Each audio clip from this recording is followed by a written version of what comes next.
जय माता दी दोस्तों, मधुरमहिंदी.com पे आप सभी का स्वागत है। आज के इस वीडियो में हम जानेंगे कि नवरात्रि में अष्टमी को माँ महागौरी की पूजा क्यों होती है।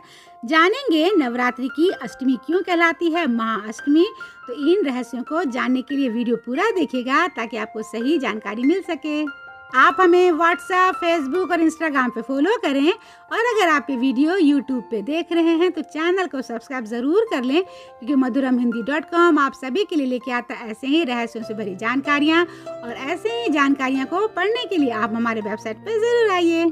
तो चलिए वीडियो को आगे बढ़ाते हुए जानते हैं कि नवरात्रि की अष्टमी में माँ महागौरी की पूजा क्यों की जाती है।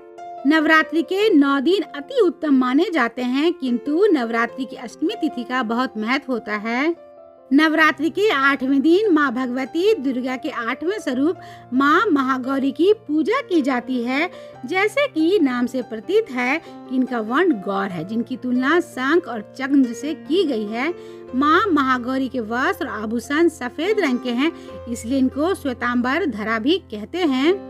इस माँ की 4 भुजाएं हैं, जिनमें ऊपर वाला दाहिना हाथ अभय मुद्रा, नीचे वाले हाथ में त्रिशूल, ऊपर वाले बाएं हाथ में डमरू और नीचे बाएं हाथ वर मुद्रा में है। और इस माँ का वाहन वृषभ है, जिससे कि इस दुर्गा माता के स्वरूप को वृषारूढ़ा भी कहलाती है। माना जाता है कि महागौरी की पूजा करने से शारीरिक और मानसिक परेशानियों से मुक्ति मिलने के साथ ही धन, वैभव और ऐश्वर्य की प्राप्ति होती है। तो चलिए जानते हैं कि नवरात्रि में अष्टमी को माँ महागौरी की पूजा क्यों होती है। अष्टमी के दिन दुर्गा माता के महागौरी स्वरूप की पूजा की जाती है। पौराणिक कथाओं के अनुसार भगवान शंकर को पाने के लिए सालों तक माँ गौरी ने कठिन तपस्या की थी और इस तपस्या के कारण माँ गौरी धूल और मिट्टी से ढक गई, जिसे शंकर भगवान ने खुद अपनी जटाओं से बहती गंगा से माँ गौरी को साफ किया, जिससे कि माता के रूप की क्रांति शंकर जी ने पुनः स्थापित किया, जिसके कारण इनका नाम महागौरी पड़ा। और अष्टमी को माँ महागौरी की पूजा अर्चना करने की मान्यता है, क्योंकि पुराणों के अनुसार महिषासुर और दुर्गा माता के बीच भयंकर युद्ध हुआ था, जिसमें महिषासुर पराजित हुआ। यही कारण है कि नवरात्रि के 9 दिनों तक दुर्गा माता की पूजा और आराधना की जाती है। मान्यता है कि नवरात्रि के अष्टमी के दिन ही माँ ने चैन मून दानवों का वध किया था, इसलिए अष्टमी के दिन की पूजा का विशेष महत्व माना जाता है। अष्टमी के दिन को कुल देवी और माता अन्नपूर्णा का दिन माना जाता है, इसलिए कहा जाता है कि अष्टमी के दिन देवी की पूजा करने से कुल में चली आ रही परेशानियां और मुसीबतें दूर होकर आने वाली कुल की रक्षा होती है। तो चलिए अब जान लेते हैं कि नवरात्रि की अष्टमी क्यों कहलाती है महाअष्टमी। नवरात्रि की अष्टमी का अत्यंत विशेष महत्व है, क्योंकि इसी दिन ही आदि शक्ति भवानी की उत्पत्ति हुई है और भगवती भवानी अजय शक्तिशालिनी महानतम शक्ति है। और यही कारण है कि अष्टमी को महाअष्टमी कहा जाता है। महाअष्टमी को भगवती के भक्त उनको काली, दुर्गा, भवानी, जगदम्बा, नव दुर्गा आदि रूपों की आराधना की जाती है।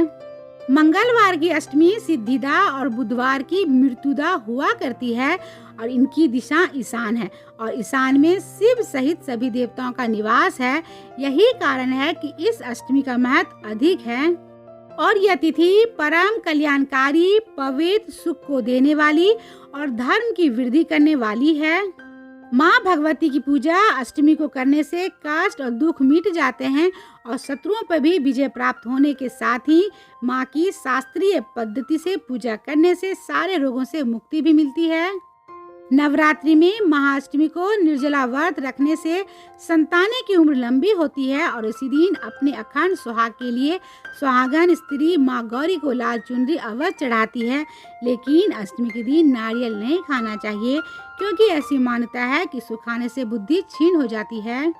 उम्मीद करती हूँ कि आपको माँ महागौरी से जुड़ा हुआ ये वीडियो पसंद आया होगा, तो इसे आप लाइक करें और शेयर करें और कमेंट बॉक्स में जय माता दी जरूर लिखें।